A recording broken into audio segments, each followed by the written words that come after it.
that my love could hold you. I'm crazy for trying. I'm crazy for crying. I'm crazy for loving you. Crazy for thinking that my love could hold you. I'm crazy for trying. I'm crazy for crying. I'm crazy for loving you.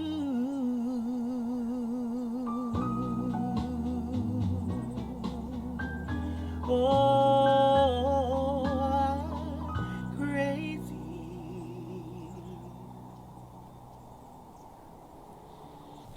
Hi, everyone, and welcome to our very first episode of Kurry Talks. Before we begin, we want to acknowledge that we are on Coast Salish and Duwamish territories. We honor the land itself and the people past and present with gratitude. To offer support, please visit realrentduwamish.org and pay rent for the land we occupy. Now, let's meet our very special guest. Val, that was absolutely crazy performance. Thank you so much. I hope you guys liked it. What was not to love? Thank you so much for sharing your talents with us. I'm very curious to know who were some of your musical influences growing up. Growing up, I'm always a gospel freak. Okay. I love gospel music. Mm-hmm. My all-time favorite is Yolanda Adams, Kiara Shear, Tasha Cobbs, Kim Burrell, and on the R&B side, I'll say Whitney Houston, Mariah Carey, and my girl Celine Dion. The greats. She's still going on. Yes, absolutely. Thank you so much for being our very first guest as part of our opening series of Kurry Talks. Thank you. We created Kurry Talks to bring our community together to have a platform to share their stories about how the COVID-19 pandemic has affected them. Can you share with me your experience when first learning about the breakout? Thank you for the question.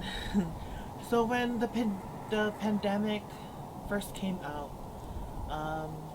what came to my mind was I was scared because I just started my job, and with all the information that was going out, that we had to distance ourselves, and the virus was going out through coughing and things that people touched.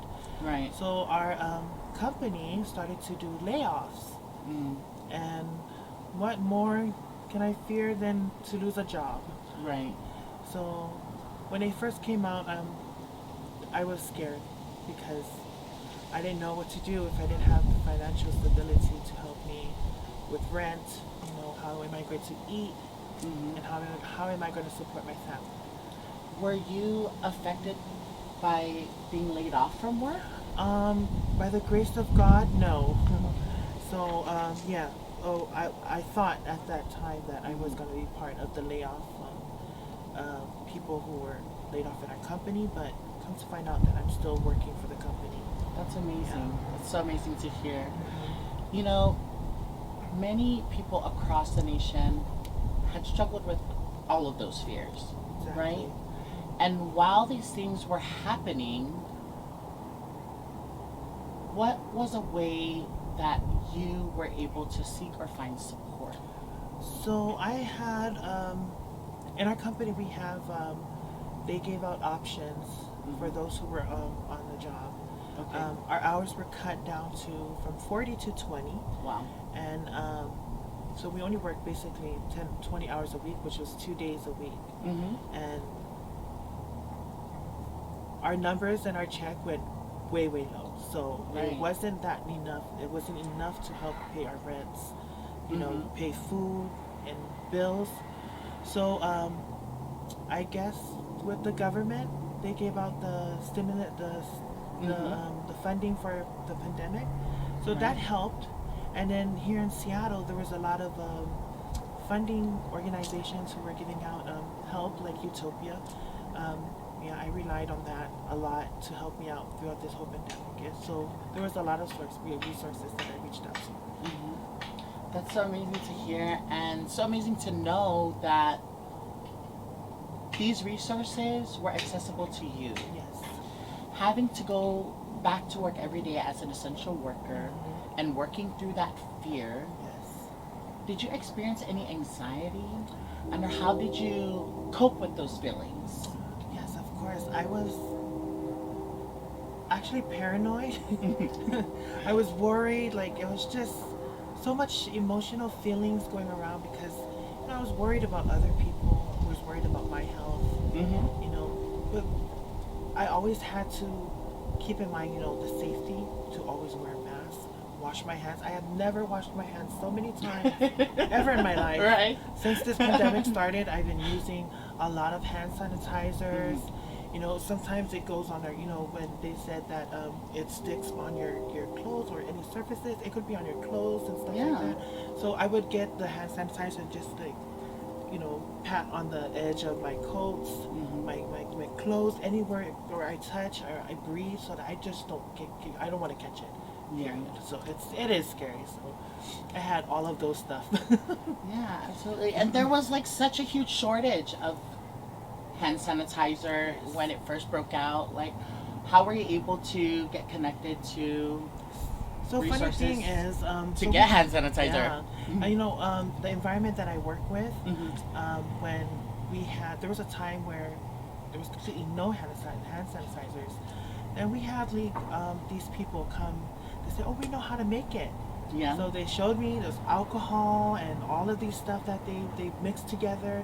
That this is basically hand sanitizer. So if it ran out, people went out their way to go find the solution of how to make hand sanitizers. So I'm so grateful for my coworkers. Yeah. Because they were the ones who supplied for me when I ran out. Because they're very helpful. That's amazing. When faced with challenges that we need to overcome, I believe that humanity becomes its most creative, right? In finding and solving those solutions. What were some of the other ways, Del, that you were impacted by the pandemic? Financially. I was worried because I had bills to pay. Because we live in a world that, it's all about bills and money, and with less money, trust me, it's hard. It was a struggle.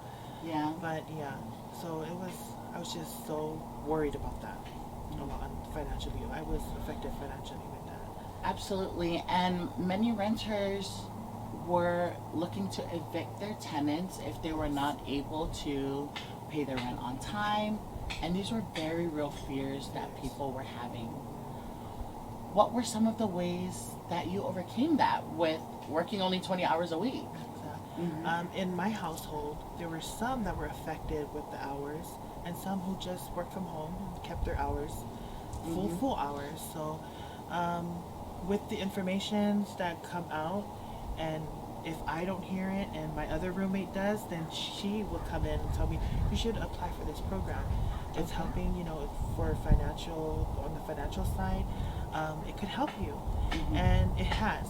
And all of these resources, organizations out there who are helping our community as transgender women, they've been very helpful. Some of the other programs that I don't know, I wish I do know, but I was just holding back on it because I don't know if they're more accepted with the LGBT. But with the ones that came out and helped, I'm very grateful for that. So. It's important to have a safe space when living as an LGBTQ person, to know that when you can reach out and ask for help, that you won't be turned away. And I believe that you found that. But also, Del, you were also part of Utopia's food distribution program, right? And you were actually one of the top volunteers that dedicated a combined number of over 700 hours in helping to feed the community. So while you were also experiencing economic hardship, you were out there giving back and helping people in similar situations Yes, like you were in. it was. What was the big takeaway for you in that experience? It was, to me, it was a good experience. With the pandemic going on and our hours were reduced to 2 days, I had actually a lot of days off. Yeah. And when Utopia reached out and I heard what was going on with the food distribution, so I thought to myself, why not just go out? You know, I haven't done this before, so I could use my service to help other people. And through that whole service, I felt that, you know, it was an honor to help people, so people can see that, you know, we're not just transgender women, we're also human beings helping out other human beings. So with the whole program, it was like we're building trust. Like, Yeah. we set aside all our differences and we looked at helping each other through this hard time that we're going through. So yeah, it was a good experience. And I thank you, Utopia, for that. Thank you for allowing me to be part of that. We thank you. None of this work that we do would not be possible for community like you that help to elevate and propel this mission forward of exactly what you said, right? Serving each other in a holistic way. Yes. Del, I thank you so much for being part of our segment. Thank you. We have a game that we're Okay. going to play when we come back from the short break. But before we do, what is a piece of advice that you would like to share with community about your entire experience throughout this pandemic to help people to better cope or find healing? Yeah, sure. I guess my advice is to wear a mask at all times. Always wash your hands. And if you're on the emotion side, I brought a box that was given to me at the beginning of the pandemic. It's called a promise box. So it's actually, because it's based on my faith. So it's scriptures from the Bible, and there's like quotes that would help you through the day. And I read this every morning. My roommates do not know about this, but every morning I pick up a card, I look at it, and it's like a guidance throughout the day. So it keeps me positive, keeps me alert, aware of my surroundings, and just keep the faith, keep your faith, you know, trust the process, be around positive people, always be alert out there, and sanitize and wear your mask. Or learn how to make your own Yes. sanitizer. I really, really love your promise box. I would love to ask if you could share one card Yeah. or your card for today with our viewers. I'll give you the honors to pick. Okay. Haha. Oh, looks like I got several. Can you read it for our guests? Yeah, sure. The scripture is from Matthew 5, verse 8. Blessed are the pure in heart, for they shall see God. And the quote of the day is, O God of love, let me serve in your spirit. Wow. That was beautiful. Thank you. Thank you so much for sharing. When we come back, we're going to play a game with Del. And it'll be really exciting. So don't go anywhere. Thank you.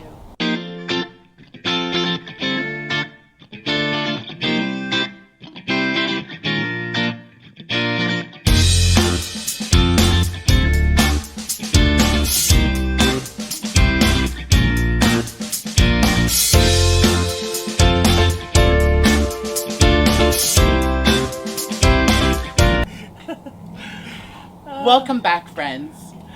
In this next segment, Del will have the opportunity to win a gift basket from Utopia Seattle. Now, this gift basket will include some PPE as well as hand sanitizers and other things to help keep you safe. Okay. And so that girl, you don't need to make some hand sanitizer at least for a while. Okay. Right? How does that sound? Okay, I'm ready. This game is called Rapid Fire Questions. And the objective of the game is when I ask you a question, Yeah. you say the first thing that comes to your mind, Got it. right? Okay. So we're going to go through these questions, say the first thing that comes to your mind, and if we can get through them effectively, you get to go home with PPE, hand sanitizers, Okay. and lots of other great things. Are you ready? I am ready. Okay, good luck. Now, the first question, if you could send a message back to yourself on the New Year's Eve of 2020, what would you say? Girl, you better get ready for a fabulous year. A piece of advice you wish you would have gotten 10 years ago. Prepare yourself. Yes. The best pickup line used on you. Girl, did you just come out of a oven? Because you look hot. The worst pickup line that's been used on you. What will you do the first day the pandemic is declared completely over? I'm going to completely travel. Well, that's it. I'm so sorry. I didn't mean to make a mess. But 2020 has been quite the It mess. has. Thank you so much, Del, for Thank being on our you. show. I really appreciate it from the bottom of all of our hearts. You get to go home with that gift basket of all those Thank you. things. Oh, thank you so much. Thank you so much, you. everyone, for joining Kurry Talks. This is Donata Fatwesi and Del Tunupopo signing off.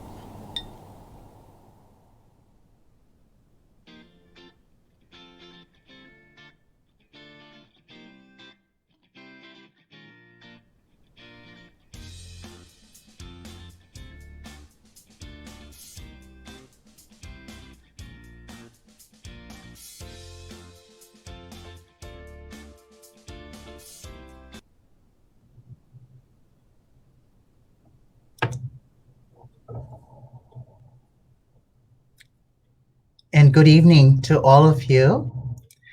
I hope that you enjoyed.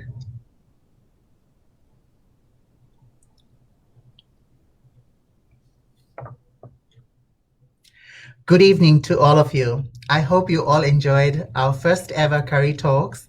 And thank you for joining in our first ever Ask a Doctor. Talofa, Nisambula Vinaka, and namaste to all of you and to all our viewers watching from Washington State, across America, Canada, and Fiji. I'd like to welcome you all to our first ever Curry Talk. Curry Talks exists to create a platform for Pacific Islander queer, trans, and gender diverse folks to have conversations around COVID-19 and particularly how they have adjusted their lives through this pandemic. We wish to share the gift of healing that we remember through Curry Talks. And to conclude our Curry Talks, we have healthcare professional discuss important updates about COVID-19 pandemic and answer any questions directly from our online audience in segment called Ask a Doctor. And without further ado, I'd like to introduce to you our first panelist this evening, or our panelist for this evening, Dr. Raynald Samoa. Dr. Raynald Samoa is a clinical research entomologist with an interest in investigating vulnerable populations such as Pacific Islanders. Dr. Samoa received his medical degree from the University of Washington. So he's a homegrown boy, and he's from here, Washington. And he completed his fellowship at the Children's Hospital in Los Angeles. Please join us in welcoming Dr. Raynald Samoa to our first episode of Ask a Doctor. Dr. Samoa, I'd like to welcome you. Thank you for your precious time. Thank you for joining us and taking time for us and answering our questions. We are blessed, and we are so fortunate to have you on our team, our show, and in our community. Thank you so much for having me. I'm hoping I get a gift basket too.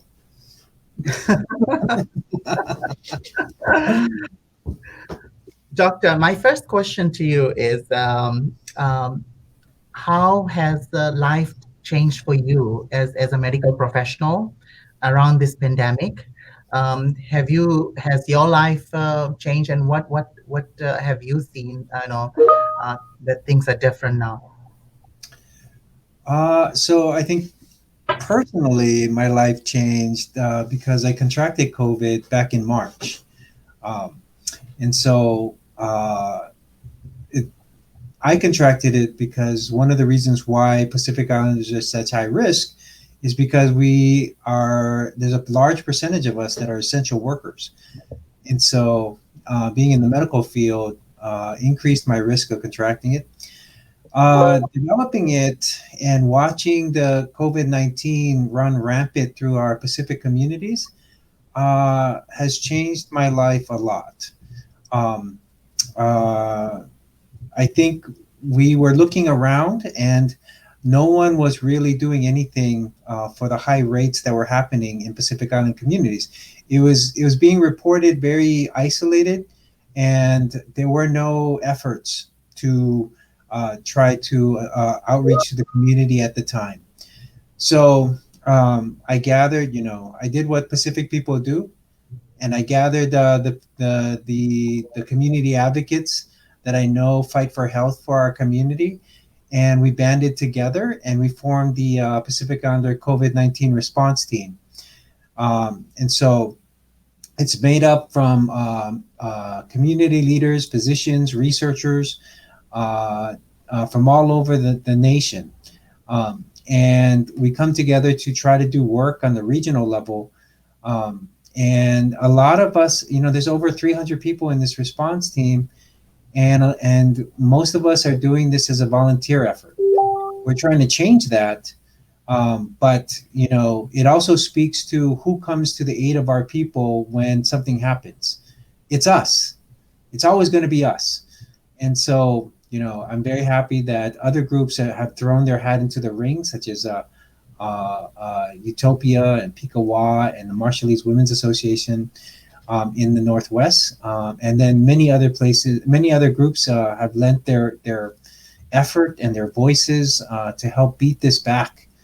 Because, like I said, it's the impact on Pacific Island communities has been extremely disproportional, and so we've been trying to make sure that the resources that are needed to fight this in our community is being given to us. Sorry, that was a long-winded answer for a very complex question. Yeah, it's very interesting that you mentioned that you had contracted COVID-19 yourself. So, how was that experience, Dr. Samoa? Would you like to please share with us and our viewers? It was not good. I don't think I've ever been that sick before, and I'm a relatively healthy person. Um, and so it was a strenuous 2 weeks of recovery. And I was lucky that I am a survivor of it, but it was definitely difficult. What what came out of it, though, because being a medical professional, I was able to sort of, I knew that there was an incident that happened that I knew I was going to get exposed. So as soon as that happened, I started to sort of isolate myself in my home. And as soon as symptoms started to show up, which was pretty much the next day, I physically removed myself from the house. And so, we did everything. We social distance. I wore masks. I kept I kept washing my hands and using a hand sanitizer. And lo and behold, no one around me got it. I was the only one. No one in my family contracted it. Nobody at work. And so all these efforts that they talk about that can help reduce the spread, I believe it. I know it happens. I know it works.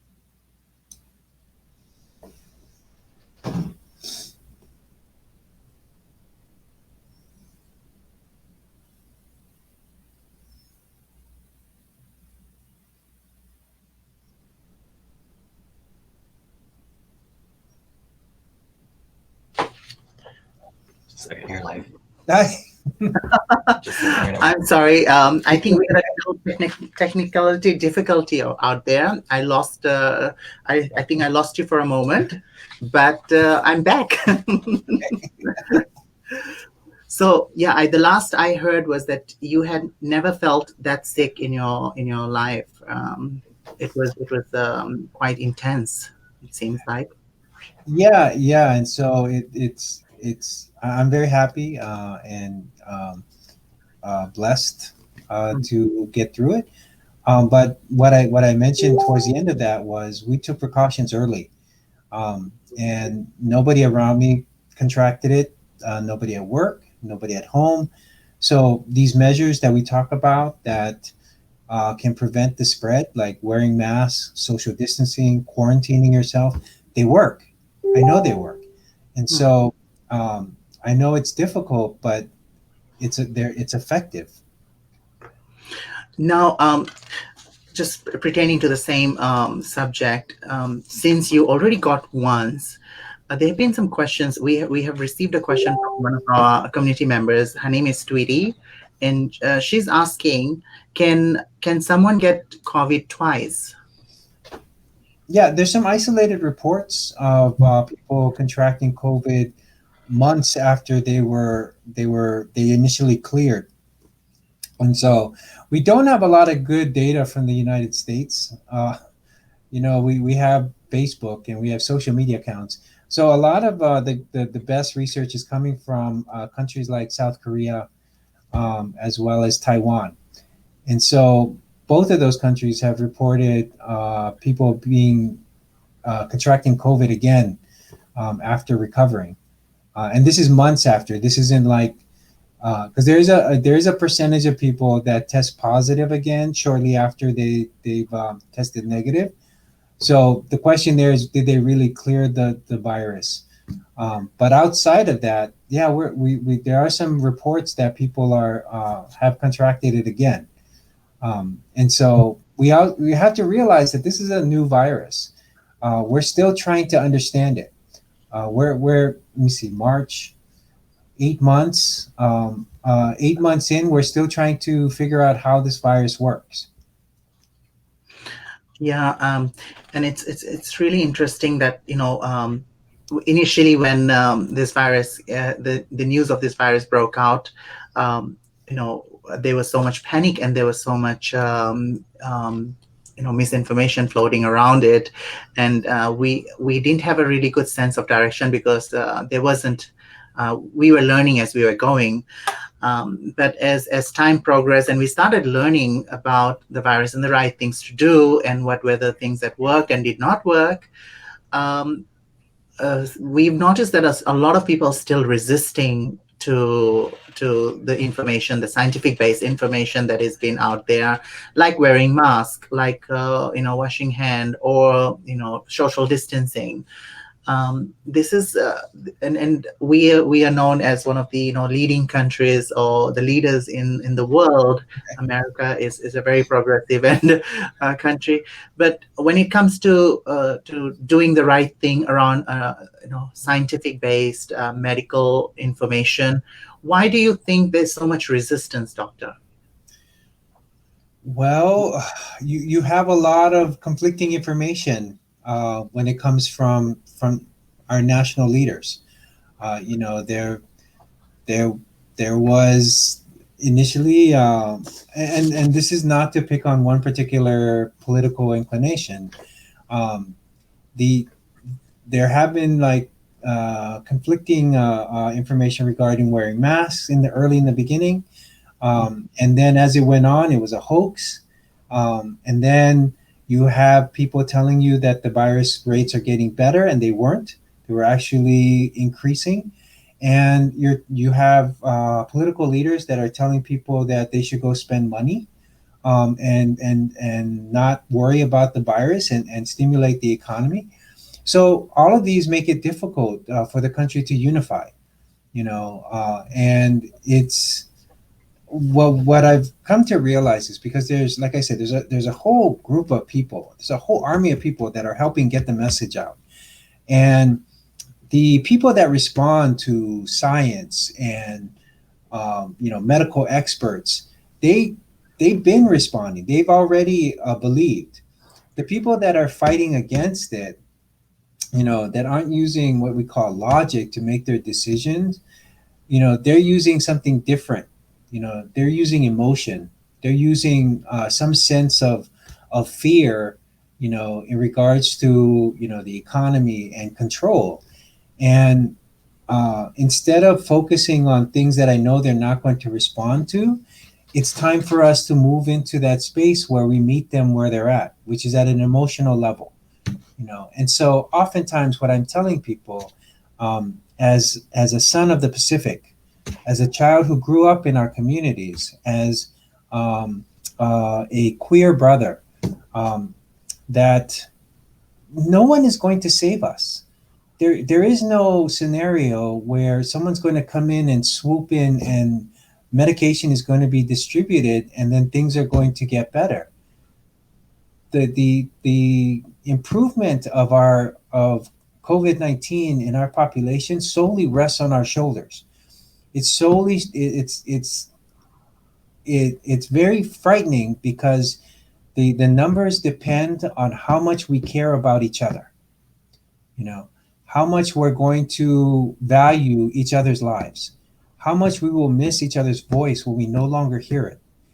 And it is something that keeps me up at night, because we're already starting to feel that loss. There's so many Pacific Islanders who should be alive, who should be singing, who should be walking around that are no longer here. And I don't know how long it will be till we start to get sick of that. The number is 250,000 today. I just read earlier that 250,000 people in United States have died because of COVID-19.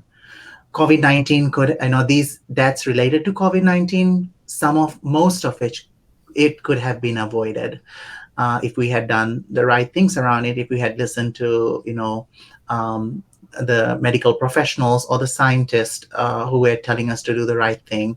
We could have avoided it if we had better leadership, I believe. It's still continuing to go on. In Washington State, Native Hawaiians and Pacific Islanders make 1% of the population, and there is about more than 2% of COVID-19 cases. My next question is from Jaron, and he is asking, why are we seeing disproportionate amount of minority communities affected by COVID-19, especially Pacific Islander communities and Black communities? Why is this, this disease or this virus affecting these communities more? Well, it's sort of, so COVID-19 is running through the road of communities that are disenfranchised. People who are sort of left to work at essential jobs because they've been long alienated by educational systems and have not had the resources to sort of build outside of that. So our large percentage of our community that works as essential workers also work in industries that are poorly protected.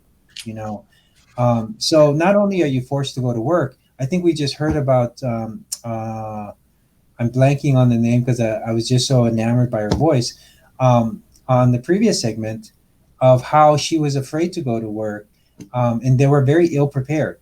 That there's not enough masks, and there's not enough social distancing. There's not enough protocols in place to protect workers.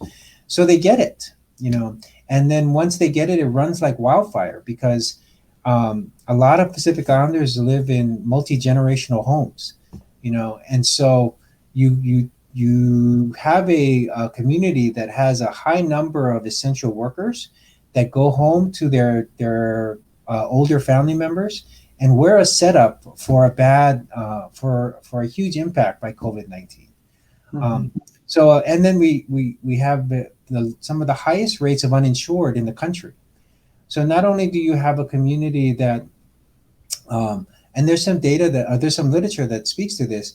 We also have a mistrust of a lot of medical systems, a lot of Western medical systems. So you have a community that's high risk, that doesn't have access, that doesn't really like accessing medical services.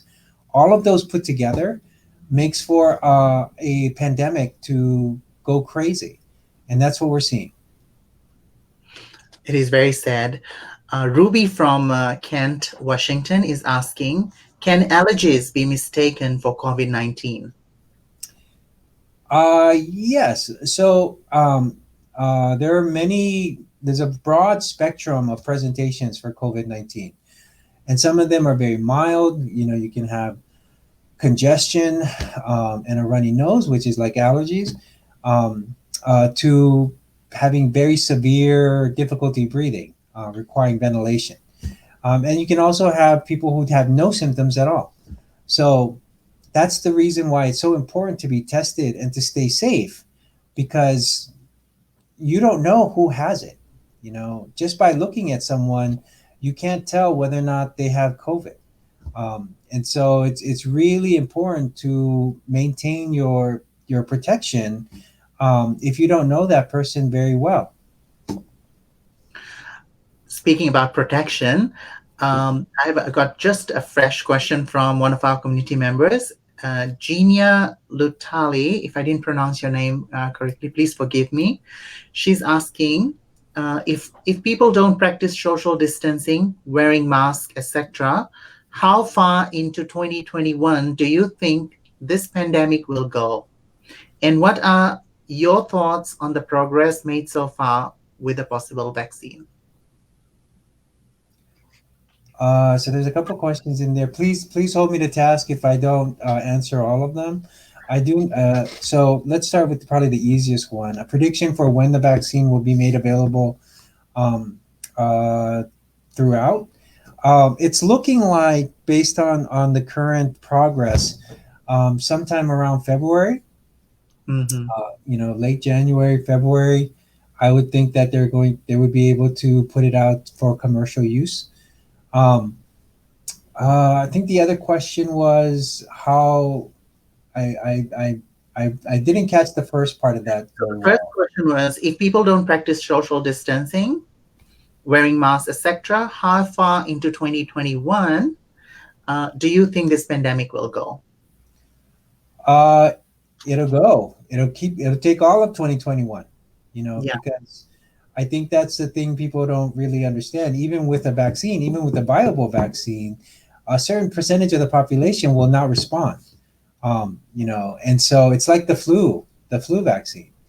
Although the numbers look good right now, they're very early, but you still expect a certain point of the population not to be immune, even after the vaccine. So you'll still have people. It'll still spread even with a vaccine if we don't practice all those protective behaviors that you just mentioned. And so, I mean, look at New Zealand. If everybody behaved like New Zealand, we would be done. We would be done with this, as they've shown over and over again how successful their measures have been. So, it's. Some of this is very complex and some of this is not. And that part, I don't understand why we struggle with it, is not, that the power to stop this is within our own hands. Yeah. Speaking about New Zealand, I lived in New Zealand for 2 years in the early 2000s, and it is one of my favorite places in the world. I loved the people. I love the climate, and it's such a beautiful country. And I felt in the early 2000s it was very progressive. It was one of the first countries to actually have civil union legalized, and they had the first transgender parliamentarian, actually. Yes. and it's a very beautiful place. Now, I also think that what made a difference in New Zealand was a woman leadership. Their prime minister, female. I think it's when this kind of pandemic or this kind of situation happened. I felt like countries where they had women who were leaders handled it better, actually, because I think women have that motherly instinct, and I'm not sure, but it's proven that countries that had women leadership were responding better to the pandemic than countries where men were leading. So we need more women leadership, maybe. Uh, Right. Speaking about continuing about vaccination, I actually read this today that Moderna and Pfizer, they came up with new results around vaccination, that their vaccination is going to be 95% effective now. And so I think Moderna has about 10 million vaccination ready to administer, and Pfizer had, I think, I'm not sure, I'll have to go back and check, but I think it's about 20 to 30 million ready to distribute. So my next question is from Jaron again. He's asking, in your expert opinion, do you think that vaccine production was rushed and could lead to potential problems? Yes. I mean, so it usually takes about 10 years to come up with a vaccine from start to finish. Um, and so we're talking an expedition, expediting it to be less than a year. These vaccines have only been, from development to current state, less than 10 months. And so a lot of the checks that come with that prolonged observation helps make a vaccine safer, and I think the short-term effects have been somewhat, they haven't been too alarming. Um, but as far as long-term effects, it's really hard to make any kind of comment on that. Mhm. And so, I think unlike other pandemics, this is the first pandemic where the sole hope of ending this pandemic has been on these vaccines. So, we should be very clear that a vaccine has never ended a pandemic, and this is the first time that they're attempting to do that. So, obviously, they're going to be some compromises, and I really can't say what those compromises are going to be right now. Yeah, it's pretty, it's going to be an interesting phase, I think, to see how this unfolds. We've seen how 2020 has unfolded with COVID-19, and now the new phase in with the coronavirus is the vaccination phase. I think this will be interesting to see how, and there is, I think, the myth that vaccination is going to end COVID-19. Um, it's I think it'll be nice to hear from you. What do you think about that? Well, like I said, I don't know. I don't know if it would do that. I know it would slow it down if it's effective. These the 90-95% effectiveness. It just there's not a lot of to say about that yet. Basically what that means is that they gave people vaccines and they watched people that were given the vaccine and people who were given a placebo, and they just watched them over time to see what the percentages were of who contracted COVID. And to put it very simply, if you had 100 people who got the vaccine and 100 people who didn't, what they're saying is that 95 no, so 5 people from the 100 with the people who got the vaccine developed COVID, um, whereas 90 people with the sorry 9 people with the developed COVID that didn't get the vaccine. And so it's right now it's a lot of mental math, and it does show that that there's some promise, and I think that's where we should keep it at. There's some promise that this shows that it would prevent infections from spreading at the rate it is, but it doesn't. We should not put all our hope in the vaccine. We still have to adhere to all those safe measures. So you mean to say social distancing, wearing mask, washing our hands, isolate, staying away as much as you can, continuing to do those things, and to combat this. Dr. Ray, we have a viewer from joining us all the way from Vancouver, British Columbia, Canada. His name is Shanil, and he's especially requested me to give him a big shout out. He has a question. I think it's a very interesting question. He's asking, what is the vaccination a short term? It's going to be short term effect, or is it going to be a lifelong? If with this vaccination that's coming out, will it last? I guess what he's trying to ask is the vaccination going to last for 6 months or protect you for 6 months, or is it going to be something that's going to protect you for the entire life against COVID-19?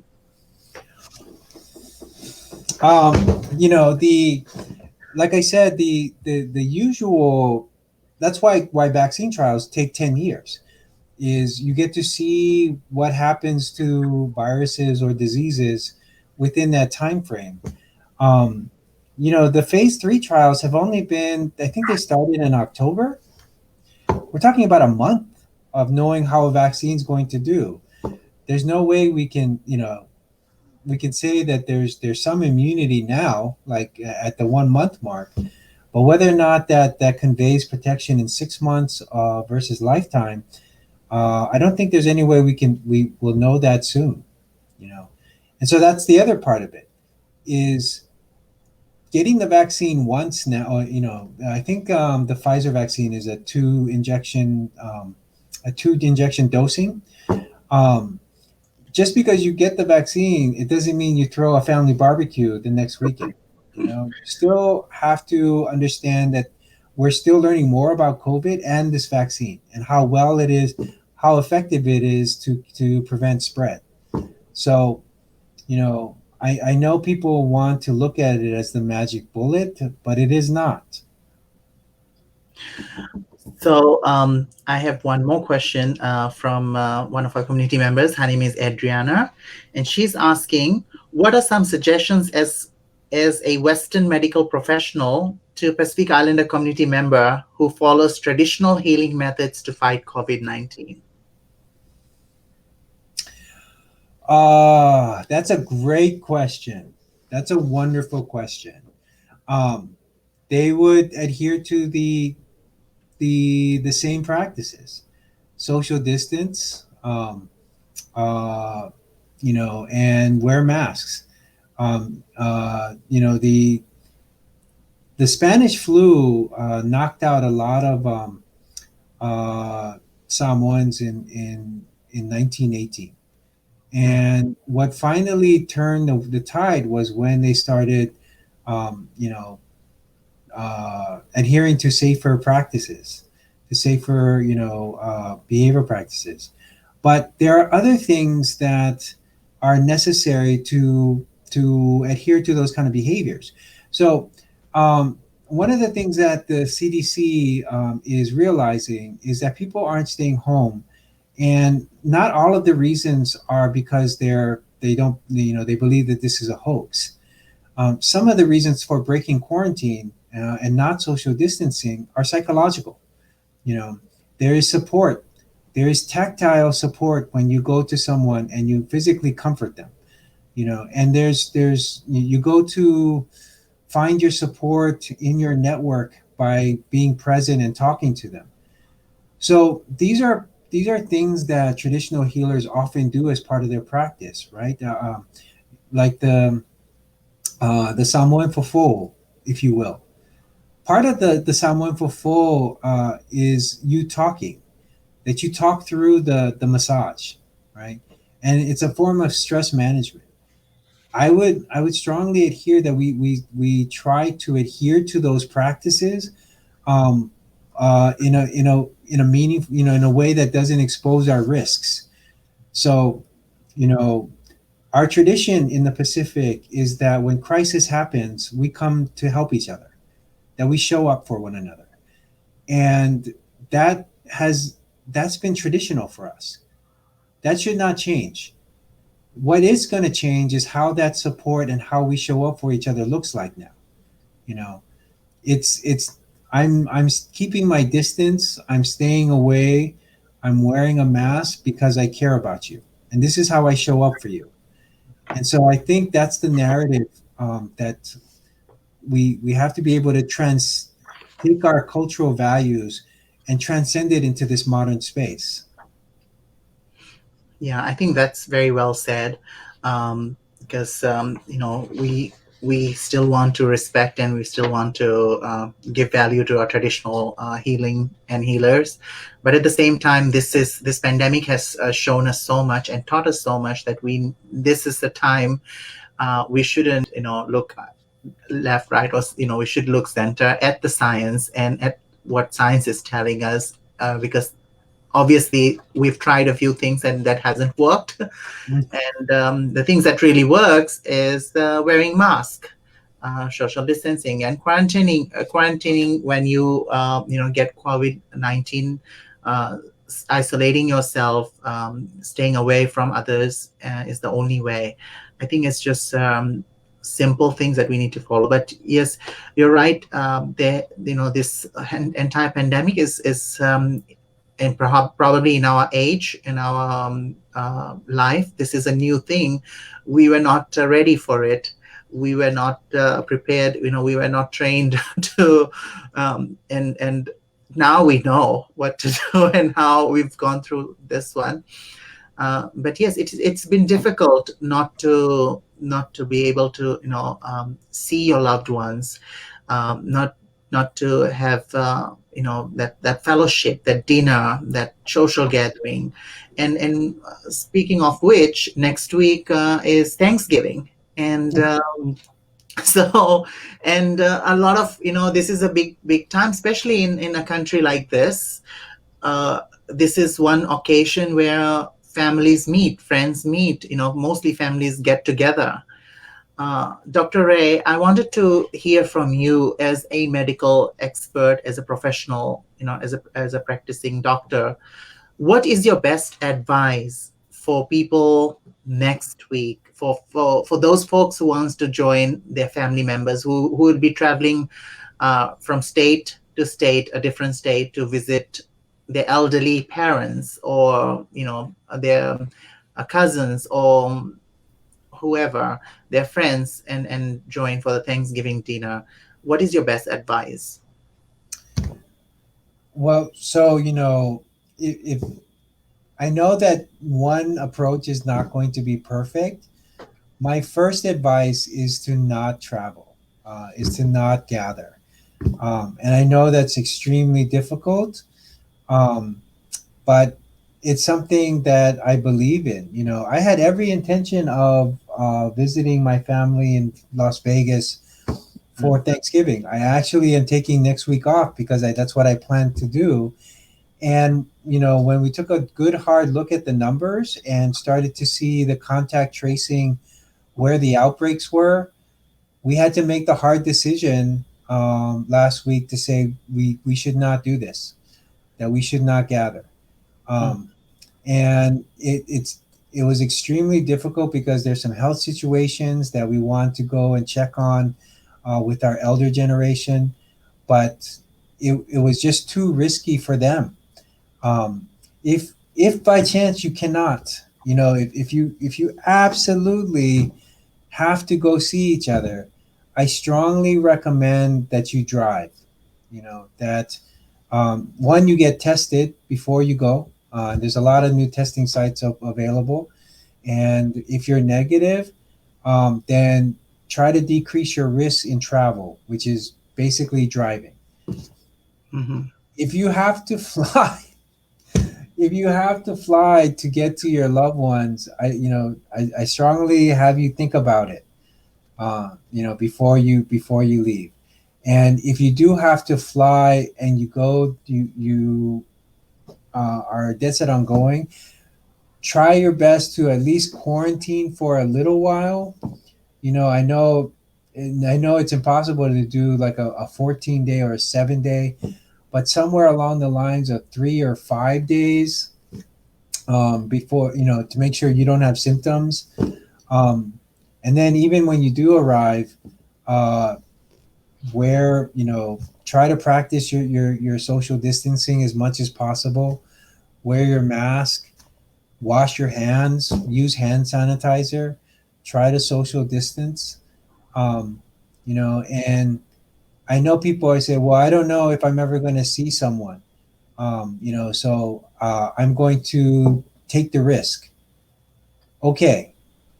But the thing I press upon people is, would you rather have that scenario or be the reason that your loved one is no longer present?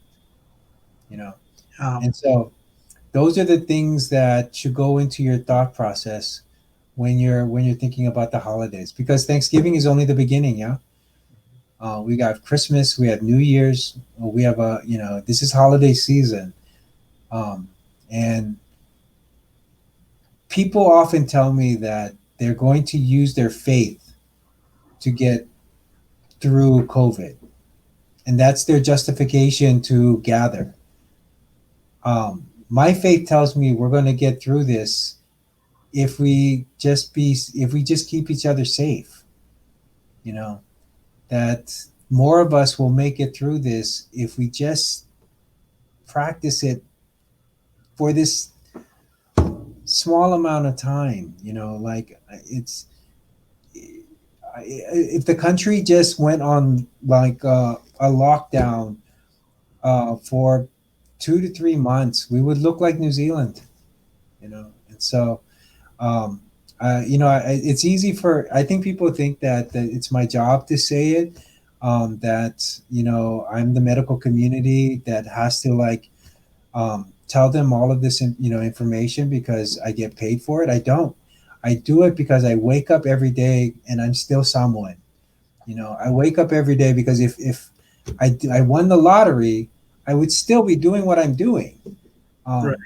And so uh, I I've gone past like asking. I'm pleading our people to try to be safe, and do as much as possible to so that we can gather again.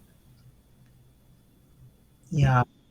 And it's interesting that you said that if we went on lockdown for 2 to 3 months, we would have turned it around.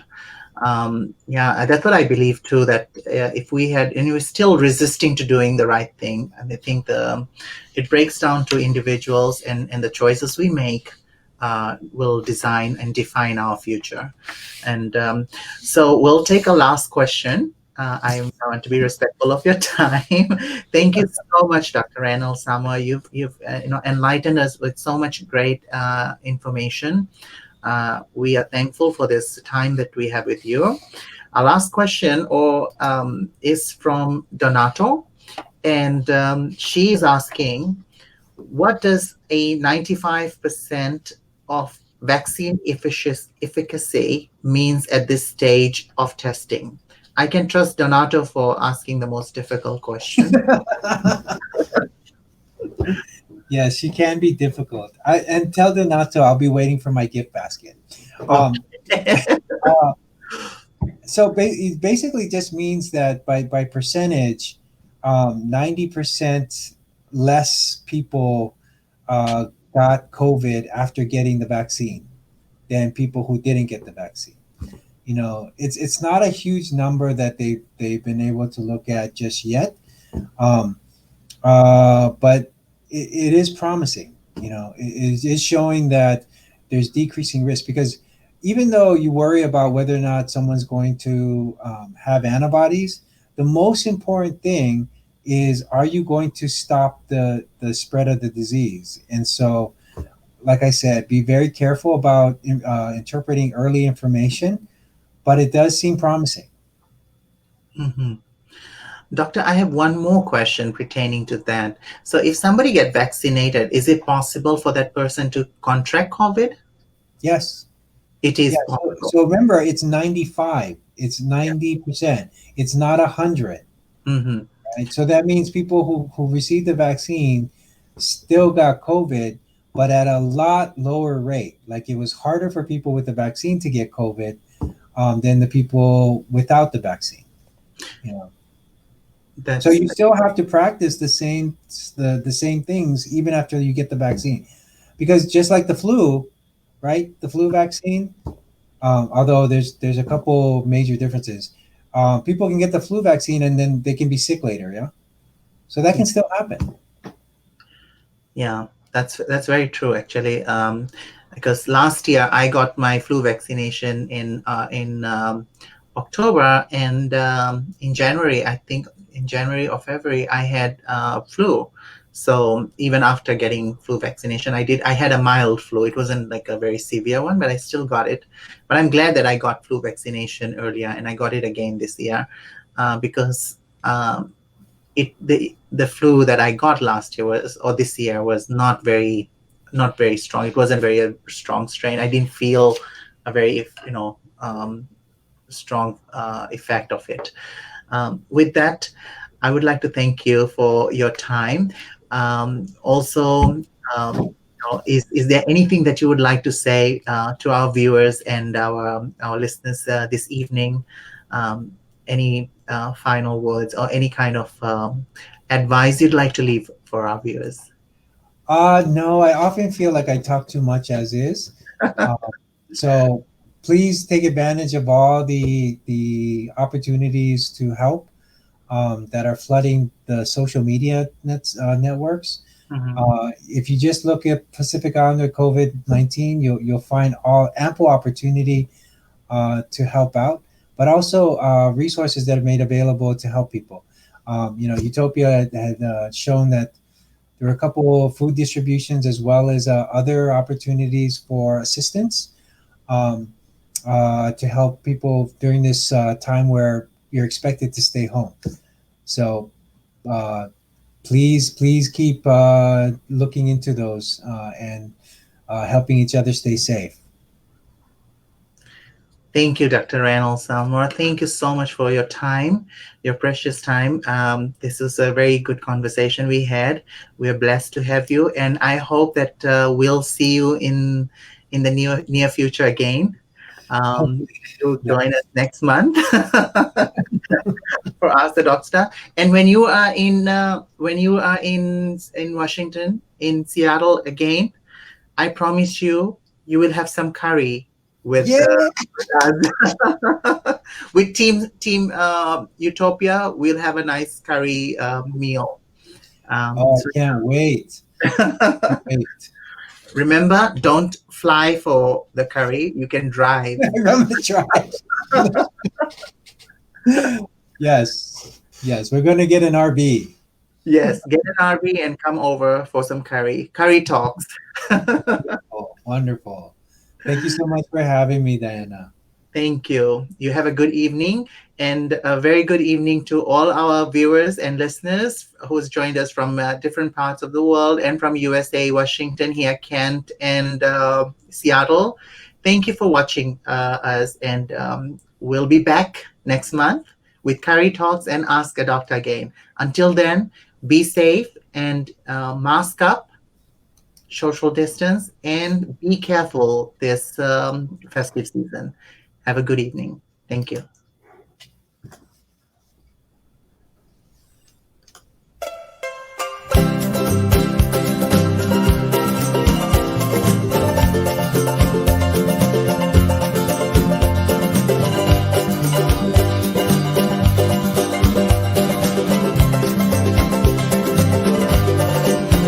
Nowhere